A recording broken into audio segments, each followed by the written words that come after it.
A lot of people are relying upon AI now, Chat GPT, to say, hey, this is who I'm talking to.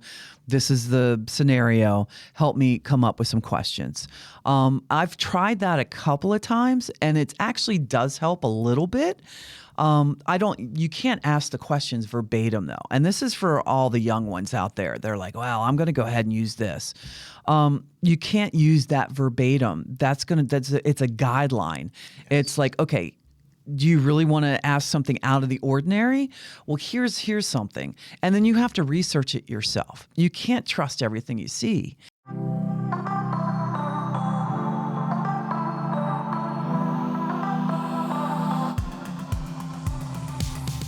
Hello, and thanks for joining us for this episode of the DINFOS Way. This program is dedicated to developing and showcasing the skills of military communicators, public affairs professionals, and industry experts from all over the world. I'm your host, Jack Rous. I'm a former Navy and civilian journalist and a current training specialist here at DINFOS. Joining me today, I am proud to say, is radio host Amelia Ryerse from WIYY-FM, better known as 98 Rock here in Baltimore. She's been an on-air personality at the station for over 2 decades, and her time includes co-hosting the coveted and highly rated morning show and featuring nonprofit organizations on her public affairs program, Maryland Perspectives. She's here today to talk about her career, the practicalities of running a radio show, and advice for DJs and hosts looking to be the best they can be on the air. Amelia, thank you for joining us. Are you kidding me? Thanks for having me, Jack. I am just so excited. I've been listening to you for 20 years. I was in the Navy for a little bit, so I may be from Baltimore, but I haven't been here forever. But since you were on the morning show, I listened to you in the afternoons. I've been listening to you forever. So the fact that you're here is just amazing to us. Thank you for being in that chair. We appreciate it. Oh, sure. Anything you'd like to ask. I need to know some secrets, some military secrets. That's why I'm here. They warned us ahead of time that you might ask that, so we went through a little bit of a course. We had a couple hours worth of training. I think we're going to be safe today. Very good. I'm really sad that you're retiring. I mean, I hate to bring that up first thing, but you're leaving the airwaves. Yeah. So I've done radio for 30 years total. Gosh. I graduated from New Mexico State University in 1996. My first job was in Taos, New Mexico at the very first solar-powered radio station, which is so very Taos. Yeah. And then I moved down around the country for a long time. It took about 7 or 8 years, but I always knew, because I'm from Maryland, born and raised in Laurel, just outside of Fort Meade. And I knew I wanted to come back to 98 Rock. I grew up on Sarah Fleischer. I grew up on Robin Quivers on DC 101. Yeah, most people don't remember that's where she started. Yeah, and with Howard Stern, obviously, and that was my high school listening. I remember sitting around with a boombox and having the cassette tape on pause, right? So I could catch all of my favorite songs and unpause it and that kind of thing. And that kind of led into it. My mother actually worked for Arbitron, which used to be based in Laurel, Maryland. My very first job was being one of those telemarketers, the interviewers, like, hey, do you want to tell everybody what your favorite radio station is? And then we'd send them diaries and they'd fill them out for ratings purposes. So then I eventually went to college, got the jobs, and then moved back here to Baltimore in 2003. This is after 7 years of traveling around the country and being what Stern used to call the radio gypsies. And I was the last of the radio gypsies because it's really, really hard to do that today. Yeah. And I've done every shift at 98 Rock as well when I first walked in the door at 2003. So definitely would love to give some tips and tricks like you were talking about. What was it like doing every single shift? I mean, again, you've done everything from the morning show to afternoons to overnights. I mean, What's it like being the person who can do everything? Well, each shift definitely comes with its own duties, like activities that you have to kind of do to prep for the show that day. When I was a part-timer, that was basically just cutting my teeth, right, and getting my foot in the door. At that time, I knew that everybody that worked for 98 Rock, because it's such a great company, it's Hearst that owns it. It's one of only 2 radio stations that Hearst owns. It's not one of those big cluster deals like Clear Channel or Entercom or any of those kinds of businesses. So when I did the part-time, I knew nobody was going to leave, so that's when I had to leave and travel around and then come back. My overnight experiences were great because nobody's listening. So when you made a mistake, it didn't like hurt so much, right? Like, oh no, Amelia, my mother heard that. She's going to be so disappointed, that kind of a thing. So when I came back in 2003, they put myself with my old co-host on at night. And it was just a great way for us to get a chemistry, figure out what we wanted to do, figure out what we wanted to talk about, and still be able to play music and not talk a whole lot, which is kind of my favorite thing. I don't want to talk about myself ad nauseum, which seems to be what a lot of these talk shows are about. I'd rather talk about the music. That's why I signed up for radio. I want to play the music. I want to turn people onto bands. I want to go to the shows. I want to get the free shirts. I want to get the free music, all that kind of stuff. So, from overnights completely different to the night show, even more different to the afternoon show, which when they put us on there for the first time, that was 2005, I guess. That's when they first started introducing talk. Right, because you remember Don and Mike out of DC? Yeah. They had put them on across the street from us, and which, is a vernacular of they were put on another radio station that we were competing against. So they came on, and then our boss at the time knew, it was like, well, I need something that's going to compete with them. Let me take my talk show at night, which isn't really a talk show, give them more space to talk. And they already had the chemistry built. So then we really had to figure out what that big shotgun blast is, right? How many people can we reach with the things that we're talking about? Because if you really make it niche, you're only going to get a very small portion of the audience, because they'll flip around and find something else, right? So that's when I learned, okay, things that are really, really popular. Trying to think of something like American Idol. Can't stand that show. Hate it. I hate what it's done to the music industry, blah, blah, blah. So they were like, well, you kind of have to talk about it if you want to do this big shotgun blast. And I was like, all right, I'll talk about it. But when I talked about it, it was always in horrible terms. Not like completely taking it out, but, constructive criticisms that were very tongue-in-cheek at that time, Sure. right? So I learned about doing that and talking about things you don't necessarily really want to talk about. When they moved us to the morning show, that's when I was able to go, okay, well, I know how to talk about something that I don't like, and not actually kind of poop all over it either, because when you do that, you make people angry. You're like, oh, that band sucks. If you go on the air and take out the music that you're actually playing, it makes people angry. And I'm not there to make people angry, Morning show, the hours were different, so that was tough. Working with other people is really tough too. Even when you get that chemistry, the morning show that I did, towards the end of it, it kind of fell apart because one of our members was having some big challenges in their life, and it really started to reflect in what was going out over the air. So I was able, and because of my DJing experience and not just being a talk show host, they were able to use me as a utility player while they were moving things around inside the station. And that's my biggest advice to anybody that's getting into radio. You have to learn everything, because now you're tasked with doing 2 or 3 jobs that used to just be one person back in the day. Yeah. And now, like, our promotions person is not only doing promotional stuff, they get one assistant, but they also have to do all the digital components. And there's way more of that.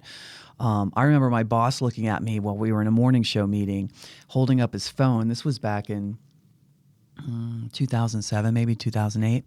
Held up his phone. It's like, ladies and gentlemen, this is where radio is going, pointing to his phone. And he was absolutely correct, because it was all about streaming now.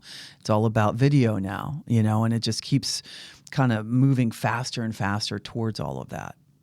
So what was it like going from, say, like the relatively calm environment of an afternoon show at a rock station to the raucousness that was that morning show? Because people may not know the markets and sort of how it works, but Baltimore is a 25 or a 26 market, and the morning show here became one of the biggest in the country. I'm fairly certain from what I remember. So what was that kind of like, having that notoriety and Yeah. Well, when you go to the grocery store, hey, it's Amelia from 98 Rock. I'm like, dude, leave me alone. Can't you tell I'm not in a very good mood right now? That's sort of my pat answer for that. But walking around and always being noticed. I remember getting on a plane, going on vacation, and this guy just came running up. Amelia, how are you? It feels great. It's awesome. I'm so glad people are listening. But there's no way that I would want to the 10th degree, is somebody on television, right? A YouTuber today probably has to go through that a lot now. Once I wasn't on the morning show anymore, that kind of stopped. Every now and then I'll get a, hey, Amelia, I listen to you all the time kind of a thing. But they're not running up. They're not trying to take pictures and do that kind of a thing. It's funny. Somebody asked me that a long time ago too, right when it ended, and I was like, it was a tough adjustment to come off of that morning show and move back to afternoon drive and eventually back to middays. It was a tough adjustment when it came to the limelight because there's a lot of it, but there's also a lot of pressure that comes along with that.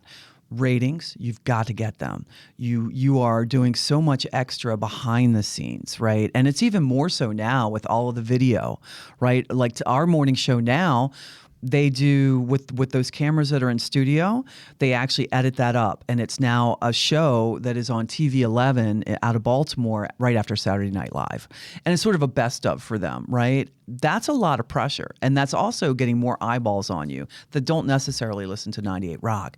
So they are really it's like a bright beam of lime right now. It's not just like, hey, I listened to you. It's more like, wow, I saw you do this, I saw you do that, and they get these preconceived notions of who you are, right? Because of the things you talk about. Because a lot of that stuff is, it's honest, some of it, but some of it's not, You're playing a character, and people forget that. Yeah, exactly. So I guess I want to dive a little deeper on this because when our students graduate and they become, service members out there in the field and they're doing radio at AFNs and they're doing news on social media, they become pseudo famous and they become the face of their institution or their installation. And what tips would you give to somebody who's dealing with that sort of introduction to that level of fame for the first time? The first couple of months are going to be great. You're going to love it. But then when you're in the middle of doing something and you've got to be somewhere, you've got to do something, and somebody stops you, you kind of have to stop.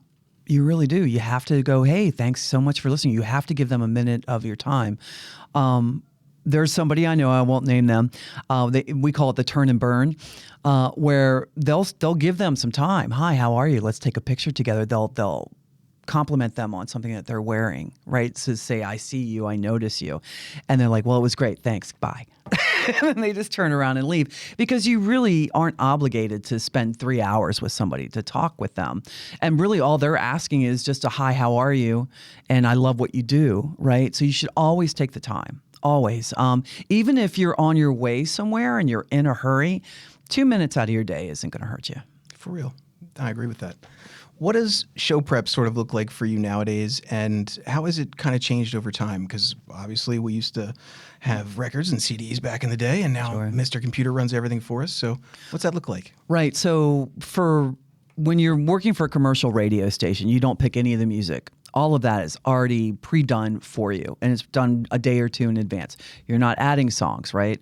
But you have to find the information about all of this that's maybe compelling, that's different than what everybody else is talking about, because especially in the middays, the 10 to 2 shift that I'm doing, the morning show is talking about just about everything. The afternoon show that's going on after me is talking about everything. So I've got to put my thumbprint on it and try and find information that nobody else is really going to talk about. So in the morning when I wake up, I do all of my show prep online, actually. I do a blog on our website that I put together myself. And basically, it's like a one line, this is happening with this band, and there's a link that you can click on and go look at stuff for yourself. So then all of that's done probably by 7:30, 8 o'clock in the morning, and get ready to go to work. By the time I sit down in the chair in the studio and I'm ready to do my show, I already know all of the stories I want to talk about. I've already read everything I want to talk about, and I've digested it a little bit, and then I try to come up with some kind of angle on it that's me, right? That's my personality, that I think my listeners might be interested in. And it's got to be quick. It's got to be in and out. When my old boss came in, he said something to me that kind of punched me in the face a little bit, and I wasn't too happy about it at the time. He says, I need you to talk in 30 seconds or less. Less is better. And I was like, well, how am I going to do that? What are you telling me, to shut up? I still need to have some content, and I still need to be compelling. And to do it in 30 seconds is really, really hard. So I don't necessarily do it in 30 seconds, but I definitely talk in less than a minute. So I try to lead, oh God, what's the guy's name? There's an old-timey radio guy, and he's like, and that's the rest Paul of this. Harvey? Yes. Yeah. And Paul Harvey was great at that. He's like, he wouldn't tell you everything. He would make you hungry for a little bit more. So that's kind of how I approach that. So Shinedown's got a new album coming out, right? For example, they're a band, if you're not familiar with Shinedown. Maybe the lead singer did something really, really cool. He donated $100,000 to a charity. I'm looking up the charity. I'm finding out what that is. I'm trying to figure out a way that that's going to relate to Baltimore. How is that going to help my listener here in Maryland? And then I'll find out all of that extra information, and then I'll put it together in a less than minute break, and then that's that. Now, if it's in between songs, it's even shorter than that. And I always kind of end with, if you want to learn more about that, you want to read more about that, go to our website, go to our mobile app, or go to our Facebook page, that kind of a thing. And it's actually a great way to advertise all of those things to our listeners, to find out everything else that the station is doing. And it's also, I don't have to give all the information out. I just got to give the bits that are interesting. And that's kind of how I prep my show every day. How do you stay energetic, upbeat, so excited to be there every single day with at least your voice?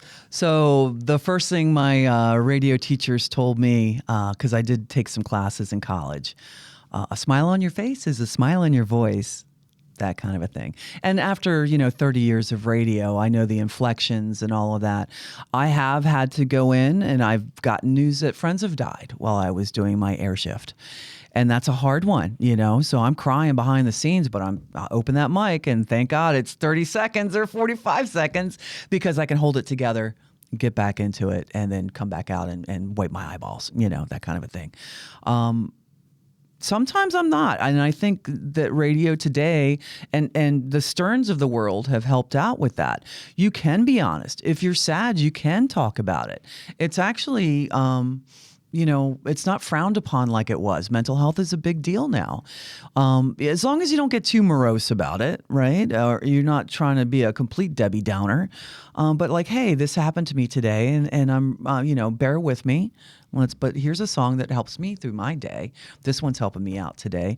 And I kind of find the angle through music, because music is not only a great unifier, especially today, it's also a great emotional outlet. When you're happy, you put a song on. When you're sad, you put a song on.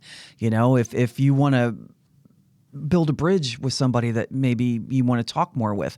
Hey, do you like this band, right? Or complete strangers walking down the road. They've got your favorite band on their T-shirt. That's a great icebreaker. Let me talk to you about this band. I love that band too. So that's sort of the way that I approach the happiness levels on the air. And sometimes it's real, and actually most of the time it's real, and sometimes I kind of have to cover it up a little bit if I'm really, really sad. When you do radio, when you do the morning show, you're interviewing a ton of people, right? And sometimes you have time to prep, sometimes you don't. Sometimes they go off the rails. Sometimes they go really well. Yeah. If you could share a story or two, I'd appreciate it. But also tell us a little bit about how your interview skills have improved and evolved over time. So I would always go into an interview, especially early in my career, of I got to ask the best questions.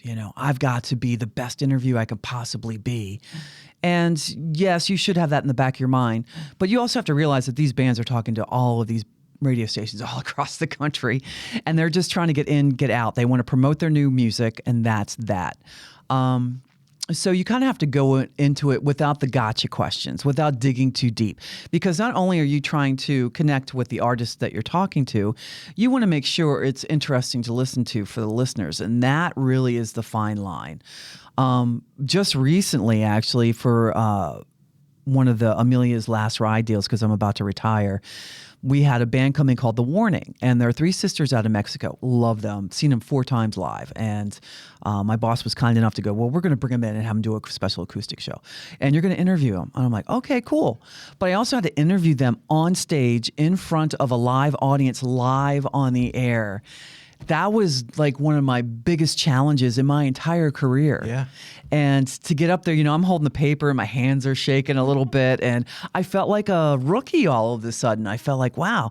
So to prep for that interview, I wanted to ask some kind of off-the-cuff questions just because they're sisters, right? They're bigger in Mexico than they are in the U.S. So when you kind of figure out the angle that you're taking to talk to these people and still be able to promote what they're talking. You know, they got a new album coming out. So, of course, that was my first question was, when's it coming out? That kind of a thing. To kind of do that. So they're sisters. What do they fight about? You know, that kind of a thing. A lot of people are relying upon AI now, Chat GPT, to say, hey, this is who I'm talking to. This is the scenario. Help me come up with some questions. I've tried that a couple of times, and it actually does help a little bit.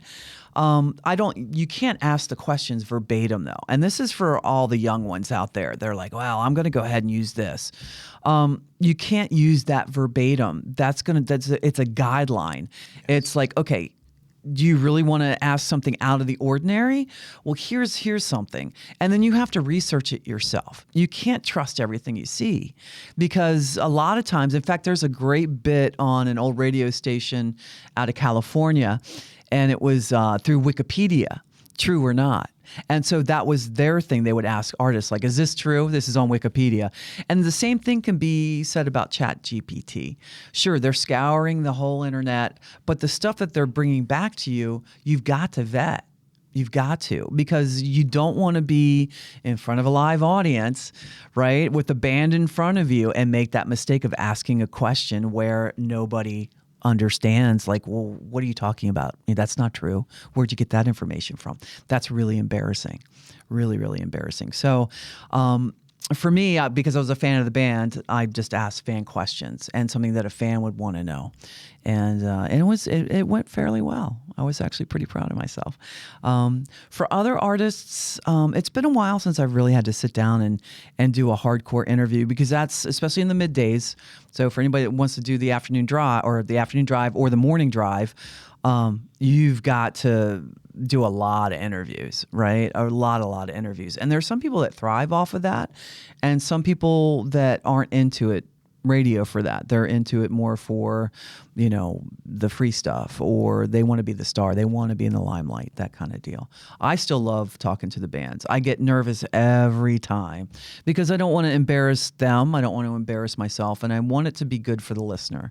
So as long as you still care, you know, that's a really big thing. Sometimes I look around, I'm like, I don't think you really care about this anymore.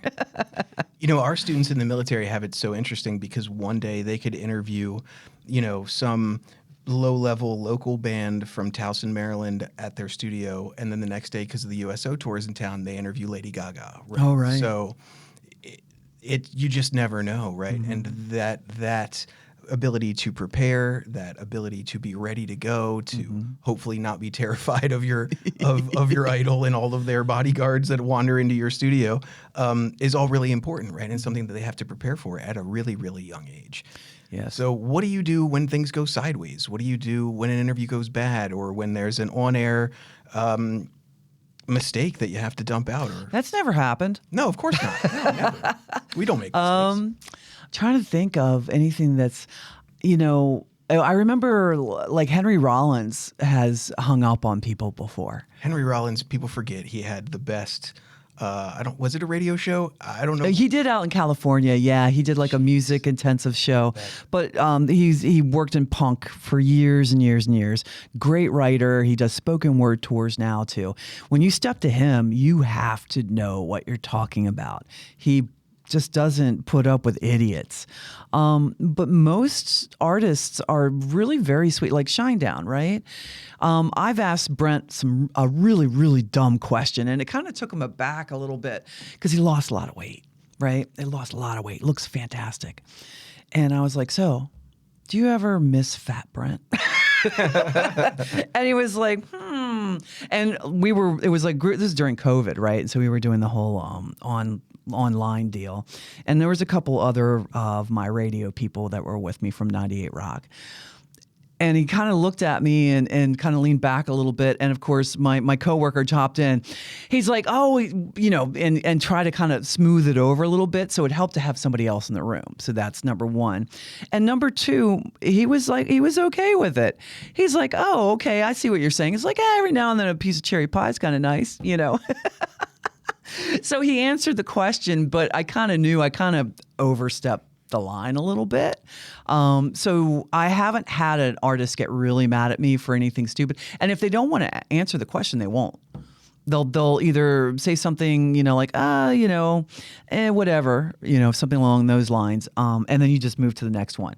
If they're not into it, you can tell. After you've done it a couple times, if they don't want to answer that question, okay, well, and you kind of have to go around. That's why you should always have more questions than you're going to ask, because then maybe you can kind of relate that to something else and bring them back around, right? And that's really the trick of a really good interviewer. Stern wasn't a very good interviewer when he first started. He was horrible. And then after he got therapy and he learned what a psychologist or a therapist does on a couch, he started using those tactics. But only he can get away with that, because that's personal. When you're asking really, really personal questions, you should never do that, especially with an artist you've never talked to before. Maybe if it's your third or fourth interview with that person, which there are some jocks that have relationships, that way, because they know you're going to come in prepared, right? And if you talk to somebody a second time and all of a sudden they're like, wow, this person is really good at what they do, they're going to want to come back and talk to you. And you can start asking those personal questions, and you should always preface it like, hey, if you don't want to answer this, you don't have to, that kind of a thing. And they appreciate that kind of thing. It's interesting because those interviews are so surface level, right? Like if you're interviewing, a celebrity at 7 o'clock in the morning who's there to talk about his new TV show, it's very dependent upon the host or the DJ to be a good interviewer, to make that interesting. Because it's like you said, that's the 12th morning show they've done that morning already. They're tired. It's up to the DJ to make it good. And I think that's why you and the DJs at your radio station are so good at what they do, and why their ratings are so consistently good, because the interviews and the discussions and the things that happen outside of the music are so compelling and interesting, and done by compelling and interesting people. And not everybody has that luxury. No, they don't. I want to say my most favorite interview was Bryan Cranston. Obviously the father of Malcolm in the Middle, and also Breaking Bad, of course, he was Walter. I forgot his alter ego's name. Anyways, he came up and sat in on our morning show and didn't leave and wanted to hang out all morning long. And I was like, well, that's a coup, right? Because he had all these other interviews. Yeah. Granted, the promoter person is in the back going, he's got to go. And then, we pop off with another great question, or, talking to him about stuff that he really, really enjoys. And he wants to hang out and talk, right? Because he doesn't want to just go do another boring interview, I don't know what we did, but for some reason he took a shine to us. I was a huge Breaking Bad fan at that time and knew that they were going to win an Emmy. Right. I just knew it. And I told him that. And then next thing you know, we're just going back and forth. You can only do so many compliments, though. If you blow too much sunshine, they're going to be like, okay, you don't want to be too much of a geek about it. You don't want to be, so gushing. You want to ask them real questions and treat them like a human being, too. That's the other part of that. For sure. I think everybody respects that more, because that's who we all are, is just human beings at the end of the day. And I think that makes the best interviews, too. Yeah. When you remember that. Those real scripted things, they always just come off inauthentic. And I think that your interviews particularly are very authentic. And I think that what makes you so good as an interviewer. Oh, thanks. You just said don't blow smoke, and here I am giving you compliments. Like, well, I got to think of something negative to tell you. Well, being on the same station for a long time, it's I get some negative. I do. You get the good and the bad. Since you brought it up, it's a good segue, and you don't have to talk about it if you don't want to. See, another tip I just learned from you. But if you'd like to, if enough time has passed, can you talk a little bit about what happened to the morning show and how it kind of fell apart and sort of went sideways? Yeah, it like I said, there's a lot of pressure involved with the morning show, and everybody's got to be on the same page, and you've got to work in tandem. Right. Not to interrupt, but the show, for anyone who doesn't know, was called Mickey, Amelia, and Spiegel. Yeah. And that was, I think we were on the air for, I want to say it was maybe 5 years, something like that. It wasn't very long. It was long enough. It felt like it was epic. Yeah. Well, Mickey and I were together for 10 years. And so, like I said, we started at night, right? Got the chemistry. They moved us to afternoons, learned what worked and what didn't work, because, boy, we had some really bad breaks. There's one, it was the two-faced cat. I'll just leave it at that. And I remember Mickey going, well, that's our career over there floating in the bay. And I'm like, yeah, that was a bad joke. So we learned. So by the time we got to the morning show, all cylinders were pumping. We were all on board. We were all working in tandem, wanting to do the best we could. And then my co-host's life fell apart behind the scenes, and I'm not going to tell any stories about that. And it became abundantly clear that he was having some issues. And so he just kind of backed up and said, I got to go. And we were like, okay.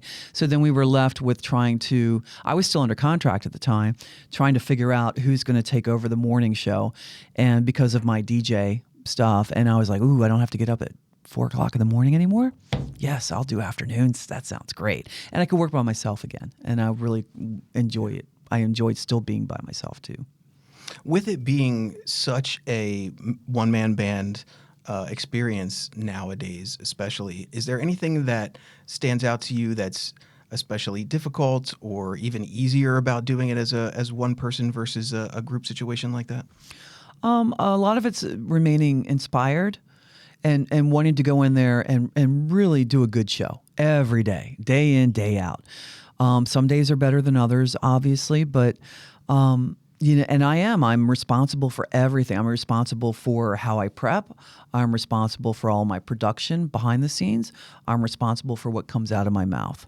And then staying focused too, because a lot of times I'll be online while I'm on the air, and then I'll look over and there's only like 2 seconds left on a song. I'm like, oh no, and make sure there's no dead air. That's a big one too. It's easy to get distracted, especially when you're playing a lot of music. So if I'm doing a music block of 20 minutes with just, pop in, pop out, you can get distracted, and trying to not do that because there's nobody else in the studio with you to go, hey, two seconds, 30 seconds, get on the air. You get, so that's one thing that is kind of hard on some days, not all days, obviously. And then, also like we talked about earlier, being outside the limelight. So like if I were to walk into a room with all of the other people at 98 Rock, the morning show and the afternoon show, everybody immediately goes to those two first because they're the ones that are talking the most. They're the ones that I think people feel like that's my best friend, that's my companion. That's the person I go to work with every day, right? And not so much with me. I'm now behind the scenes, right? I'm at work listening, as they like to call it in radio. I still get some nice people that come up because I've been there for so long. And especially now that I'm retiring, I can't even explain to it. I feel like I'm blushing a little bit because some of the things people have said to me have just been so mind-blowing that you don't realize the effect that you have doing. And it doesn't matter if you're in radio or if you're a as I like to call it, a beltway celebrity. No matter what your job is, no matter what you do in your life, you have an effect on other people, whether it's your coworkers or the product that you're putting out to the consumer. People will always, you have some sort of impact on other people's lives, and you should always be focused and stay true to yourself when it comes to that, because that's the best way to make sure the product is good, to make sure that the people you're affecting are happy, right? Or that, want to come up and say thank you, right? I don't care if you're on the radio. I don't care if you're picking up the trash every morning, right? I'm very, very grateful to postal workers, I'm grateful to trash people, sanitation workers. I'm grateful to our military, right? And it shocks me sometimes of, when I see somebody in uniform walking around, that everybody will come up to them and say, thank you for your service. And I know that after about 5 to 10 times of hearing that a day, you're like, yeah, okay, thanks. It's not just a platitude, right? It's so I deal with that with radio, right? I know that somebody is coming up to me and saying something, and maybe it's the same thing I've heard for the last 23 years that I've been at the station, but I know that that person means it, and that I had some sort of impact. And that's kind of what keeps me on the straight and narrow. That's what, I remember that, like with the 2 seconds left on the song about to go on the air, I was like, oh yeah, don't let that person down. Get on the air and have your stuff together. So give me some of those tips and tricks. Obviously, we're a schoolhouse. One of the big things we do here is teach new skills. And we have a lot of radio folks out there that are working for AFNs and they're doing radio shows, and some of them are brand new, right? So what are some of those things that they can do to get better? What are some of the mistakes you see new people make? Just whatever you can think about that would help some of those younger folks be better. Air check. Air check yourself. Don't wait for somebody else to do that. Yeah. Lay down some breaks. Even if you don't have a professional gig, you should be listening to everything that you are doing. That way you can go back and listen to it, because that's not who I want to be. That's not what I want to sound like, right? Before somebody comes at you and says, you need to sound like this. Because if you can figure it out on your own, nobody needs to tell you that. Stay focused, like we were just talking about. You should always prep. You should never open the mic and not know what you're going to say. Even if you're doing long form talk shows, you should know where you're going to begin, know where you're going to end. The middle will work itself out. And especially with radio, you're in the business of time. You don't have, this isn't like here we can talk all we want to because it's a podcast. Podcasting and doing radio are two separate animals. When somebody calls podcasting radio, I always say, nope, that's not the case at all. You should, if you can, work in the genre of music, especially if you're going to be a music disc jockey. Work in the music that you love, because if you work in any other genre, say like country, if you're a rock and roll fan or if you're an R&B fan, you're not going to be turned on by that job. It's going to be a job, and you're not going to be able to make that connection to listeners. You're just not going to. The hard part of that, though, is that the jobs just aren't there like they used to be. You can't travel around the country in small markets to try and make it and break it into a big market. Baltimore, I guess, is 23 now. Oh, cool. We moved up. That's exciting. Well, it used to be 21. It's actually gone down. Ooh, okay. Yeah, so we were market. So for people that don't know, markets are how the rating system delineates all of the radio stations across the country. And it's 1 through 200, right? So if you're in a top 10 market, you're in Philadelphia, New York, Los Angeles. DC is actually market 8. Baltimore is 21. So we're still top 50 market, which is great because that's kind of where you're aiming for, because that's where the money is, right? That's and if you're into it to make the money, you're not gonna make it until you move up the ladder. When you get your entry-level position at a radio station, you're going to make a minimum wage, and they're going to expect you to eat and sleep at that radio station. So that kind of thing, you definitely want to make sure you're prepped so that you can move up, right? That you have your voice, that you know where you're going to begin your break, you know where you're going to end your break, and that way you can just hit the button when you're done. Always keep your audience. Your audience should be in the forefront of your mind. You need to know who is listening to you. I know for 98 Rock, it's a guy between the ages of 35 and 54. That's, our target for our salespeople wants to be 25, but a lot of the younger ones have turned the radio off, at least for long periods of time. Sure. 35 to 54 male is who I am talking to.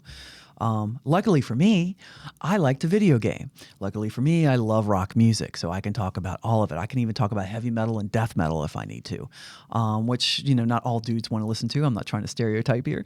And then I also like fast cars and trucks, right?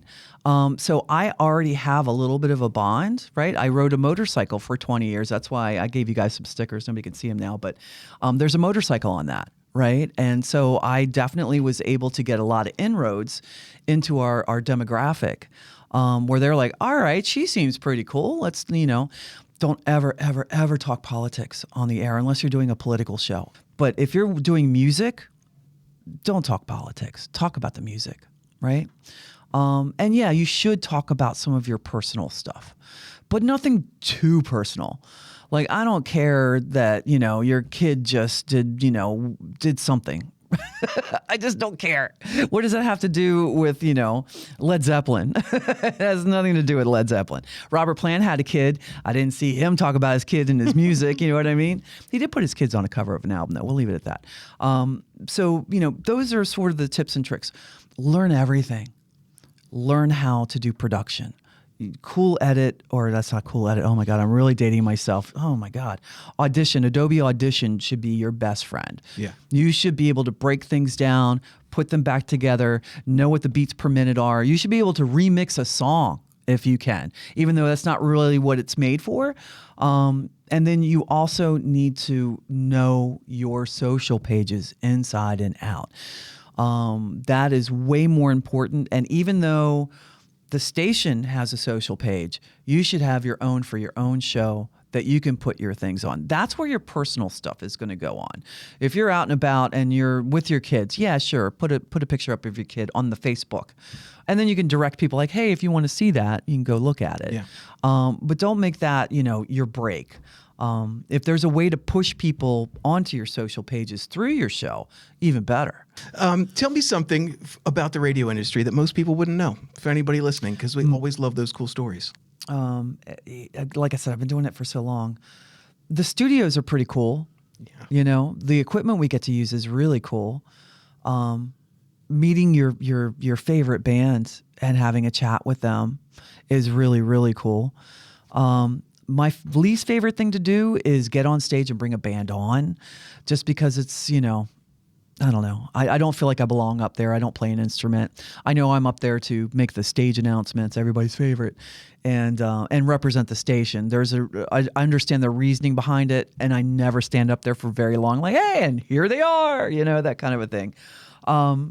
But being able to see them backstage and go, hey, man, I love your music, and then, because not a lot of people get that. I understand how it is that I get that opportunity, and a lot of people don't. Trying to think of something else. Knowing that you have started a trend too. We had a guy. His name was Stash, and he made up his own words, and people would come up and use those words to him. And I thought, well, that's really cool. If you can actually start a trend. One of the coolest things I've done at the radio station was when I first got there, and that was, and I know sounds so grandiose, I saved the elephants at the Maryland Zoo. I mean, that's a really important thing. Don't Don't downplay it. Yeah, I'm not downplaying it too much, but it was a long time ago, and that's why the elephants are still there, and that's another great thing for anybody that's just getting into the industry. If there's a way for you to do something in the community that has a massive impact like that, you are golden. You're golden for at least a decade. That's like the brownie points that everybody talks about with the boss, They're like, oh my gosh, well, look what she did. We raised $50,000. I slept at the zoo for an entire week. And if we tried to do that today, we couldn't. That's what kind of bums me out a little bit too. Promotion staffs have been, downsized to nothing. And I remember when we did that back in 2003, I had an entire staff that was bringing me dinner. They'd set up a PlayStation for me. We had mattress people bringing in mattresses all week. She's got to be comfortable while she's there, that kind of a thing. And it turned into a deal. We got a lot of media out of it. So yeah, those are that kind of thing. I still get a couple comments on, not so much, but it's, knowing that I did something like that. And that's sort of my legacy, is really nice to rest my head on when I leave. My last question was going to be, what do you want your legacy to be in radio? But I think you've talked about it a couple of different times. Yeah. And I think it's that you've made a difference. Yeah. Right? Was that what you expected when you first got into radio? Or is it something that just evolved over time? I expected T-shirts and free CDs, right? And, it's insane. Like it hasn't really hit me yet either. I think we're doing a big concert at the Maryland State Fairgrounds on September 12th. And I think that's when it's going to hit me. That's when the waterworks are going to turn on. But I'm ready. I'm ready to make room for the young ones, because I do feel that the industry has changed so much that the opportunity just isn't there. And we've got a lot of people floating around in the background at the station that have been there for a long time, that have worked part-time shifts or, are doing all kinds of other things. And I really want to give them an opportunity, because it took me a long time to get to where I was and to wait for people to go. I had to go travel around the country. They can't do that now. So I'm hoping that when everything is said and done, that people will remember me eventually. I know there's a woman, Sarah Fleischer. She was there for 40 years. People still remember her. They really do. And I think, I still have 6 months to go. So it depends on, what big thing I'm going to do before I go. I did the public affairs program for a very long time. That was another great thing to reach out to the community and do nonprofit stuff too. So I'm going to continue to do that in my retirement years as well. And I'm sure I'll run into, oh, didn't you work for 98 Rock? I'm like, yeah, sure. What do you think the future of radio looks like? I mean, obviously, you're retiring, but it's not that hard to guess or to postulate, I guess. So tell me what you think the future looks like. It's a tough one. I think it needs to be regulated again. They need to go in and go, you can't own 250 radio stations. I'm sorry. We need to give radio back to the local voices. The Federal Communications Commission gives out licenses that you're supposed to be the voice for the community. The community owns 98 Rock. They own our airwaves. Hearst doesn't own the airwaves. We have to file every year to keep that license, right? So I feel like if we can get back to that the future of radio would be a lot brighter than it is now. As it stands, companies like Clear Channel, which is now known as iHeart Music or iHeart Radio, they have pushed everybody onto their app, right? So streaming is where radio is going. And I get that, and that's great. But when that streaming it's once again taking jobs out of local markets. So you don't get there's nobody that can walk into a radio station today and work the overnight shift. That's midnight to 6 a.m. when the morning show comes on. And that's where you get your chops. That's where you train. That's where you can make your mistakes, right? And where are the next voices coming from? Right. And I bring this up to my bosses all the time. They're like, shut up, Amelia. We already know. There's nothing we can do about it. We don't know. I'm like, no, but there's some things that you can, do some poking like I'm poking. Do some poking. Because I really want to hear fresh voices because I'm 57 years old. I sound like an old person, right? Granted, I've been around and maybe mom and dad raised somebody on 98 Rock, their child. But when they come up, they know bands that I don't even know about, right? We're not playing.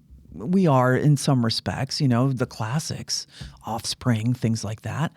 But I'm really kind of wondering where it's going to go myself. I can't look into the crystal ball. I think that for us, for 98 Rock in particular, we're owned by a company that only owns 2 radio stations. They really are focusing on keeping it local. They really want all of their day shifts, all the way up until 7 o'clock at night, from 6 a.m. or 5:30 a.m. to 7 p.m. They want to keep it local. They want to keep live people in studio.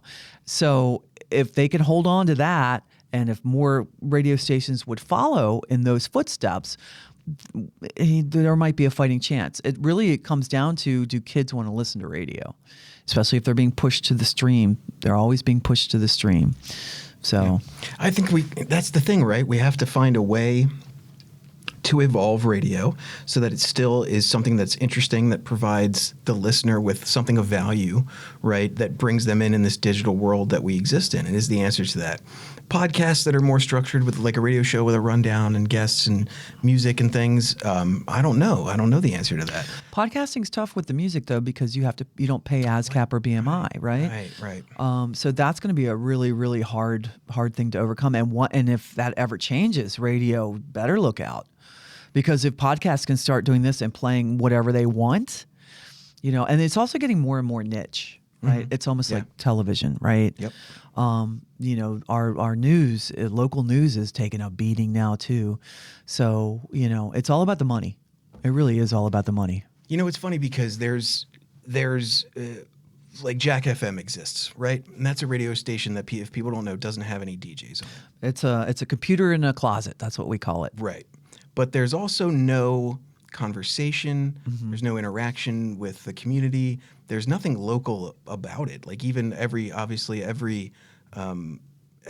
area has its own local version of that station, but it's not what I expect from radio. And I think that's where radio will find its ability to survive in what it offers that other people don't, which is those interesting local voices, those interesting conversations that are happening about things in your area that matter, right? Your interactions with the community and that important legacy that you're trying to leave behind.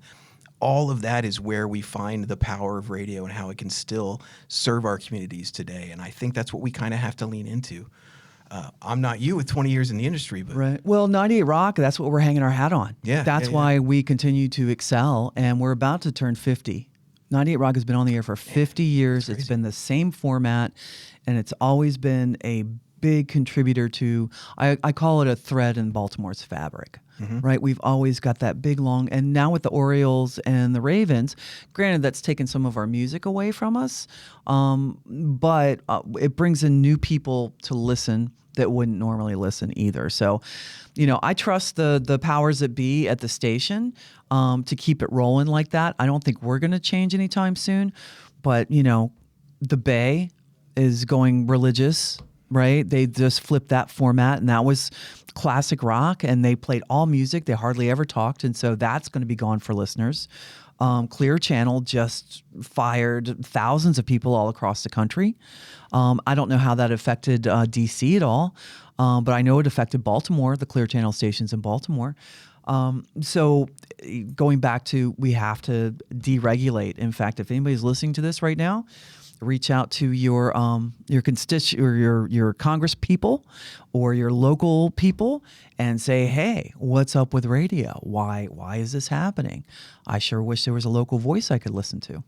And I think that's what I love so much about our students who come through here, who go out into the world and practice those skills in radio, is they're doing it at the most local of levels, right? Like when you are talking to your local community about the things that are important on base and in the areas around your installation, that's really important to those people. I mean, you might be the voice that community has access to. Yep.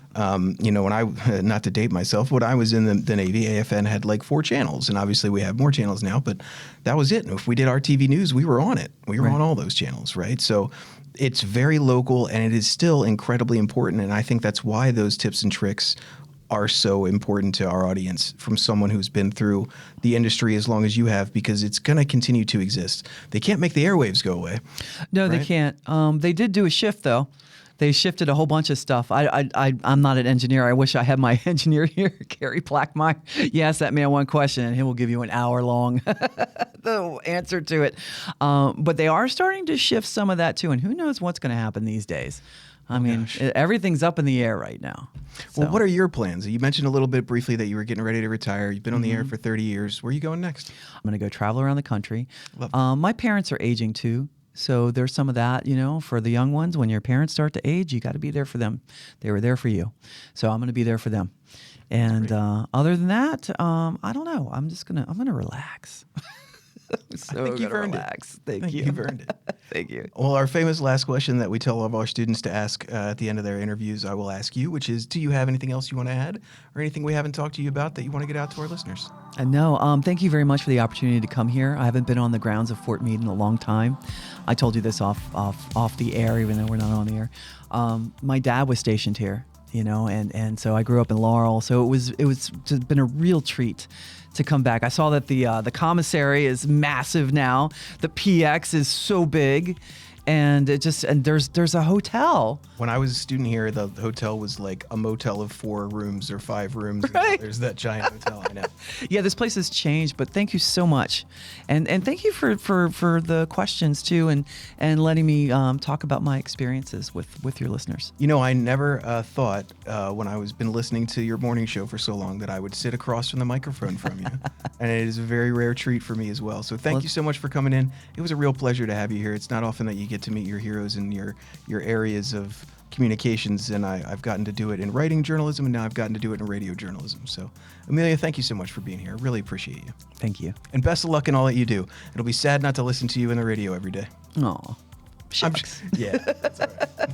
Thank you so much. Thank you. Bye-bye.